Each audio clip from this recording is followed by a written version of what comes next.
আমাৰ দেশৰ এটা অপূৰ্ব সৌন্দৰ্য এই গণতান্ত্ৰিক ব্যৱস্থা।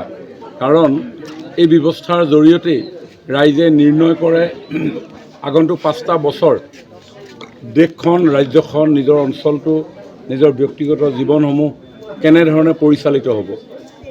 আৰু সেইকাৰণে সকলোৱে নিজৰ সংবিধানে প্ৰদান কৰা এই ভোটাধিকাৰ সাব্যস্ত কৰিবলৈ সকলোৱে অধীৰ উৎসাহেৰে, উদ্গ্ৰীৱতাৰে অপেক্ষা কৰি থাকে আজিৰ দিনটোলৈ। আৰু সেয়ে আমি দেখিবলৈ পাইছোঁ প্ৰতিটো ভোটগ্ৰহণ কেন্দ্ৰতে এই প্ৰতিকূল বতৰতো লানি নিচিগা হাৰি পুৱাৰ পৰা আৰম্ভ হৈছে। আৰু আমাৰ দল, আমাৰ চৰকাৰে যোৱা 10টা বছৰ অসমখনৰ সৰ্বাংগীন বিকাশ আৰু উন্নয়নৰ কাৰণে যি ধৰণে কাম কৰিলে সকলো ৰাইজে ভাৰতীয় জনতা পাৰ্টীৰ পক্ষত ভোটদান কৰিব। আৰু আগন্তুক 5টা বছৰ ভাৰতীয় জনতা পাৰ্টীৰ নেতৃত্বত এখন সুস্থ চৰকাৰ সকলোৱে ভোটদানেৰে গঠন কৰিব। আমাৰ দেশৰ এটা অপূৰ্ব সৌন্দৰ্য এই গণতান্ত্ৰিক ব্যৱস্থা। কাৰণ এই ব্যৱস্থাৰ জৰিয়তে ৰাইজে নিৰ্ণয় কৰে আগন্তুক 5টা বছৰ দেশখন, ৰাজ্যখন, নিজৰ অঞ্চলটো, নিজৰ ব্যক্তিগত জীৱনসমূহ কেনেধৰণে পৰিচালিত হ'ব।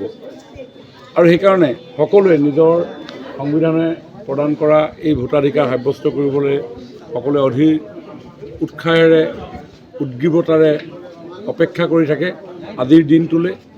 আৰু সেয়ে আমি দেখিবলৈ পাইছোঁ প্ৰতিটো ভোটগ্ৰহণ কেন্দ্ৰতে এই প্ৰতিকূল বতৰতো লানি নিচিগা হাৰি পুৱাৰ পৰা আৰম্ভ হৈছে। আৰু আমাৰ দল, আমাৰ চৰকাৰে যোৱা 10টা বছৰ অসমখনৰ সৰ্বাংগীন বিকাশ আৰু উন্নয়নৰ কাৰণে যি ধৰণে কাম কৰিলে সকলো ৰাইজে ভাৰতীয় জনতা পাৰ্টীৰ পক্ষত ভোটদান কৰিব। আৰু আগন্তুক 5টা বছৰ ভাৰতীয় জনতা পাৰ্টীৰ নেতৃত্বত এখন সুস্থ চৰকাৰ সকলোৱে ভোটদানেৰে গঠন কৰিব। আমাৰ দেশৰ এটা অপূৰ্ব সৌন্দৰ্য এই গণতান্ত্ৰিক ব্যৱস্থা।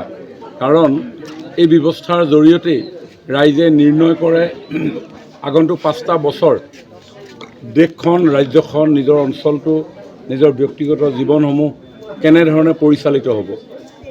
আৰু সেইকাৰণে সকলোৱে নিজৰ সংবিধানে প্ৰদান কৰা এই ভোটাধিকাৰ সাব্যস্ত কৰিবলৈ সকলোৱে অধীৰ উৎসাহেৰে, উদ্গ্ৰীৱতাৰে অপেক্ষা কৰি থাকে আজিৰ দিনটোলৈ।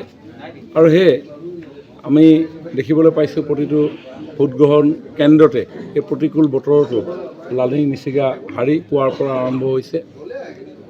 আৰু আমাৰ দল, আমাৰ চৰকাৰে যোৱা 10টা বছৰ অসমখনৰ সৰ্বাংগীন বিকাশ আৰু উন্নয়নৰ কাৰণে যি ধৰণে কাম কৰিলে সকলো ৰাইজে ভাৰতীয় জনতা পাৰ্টীৰ পক্ষত ভোটদান কৰিব।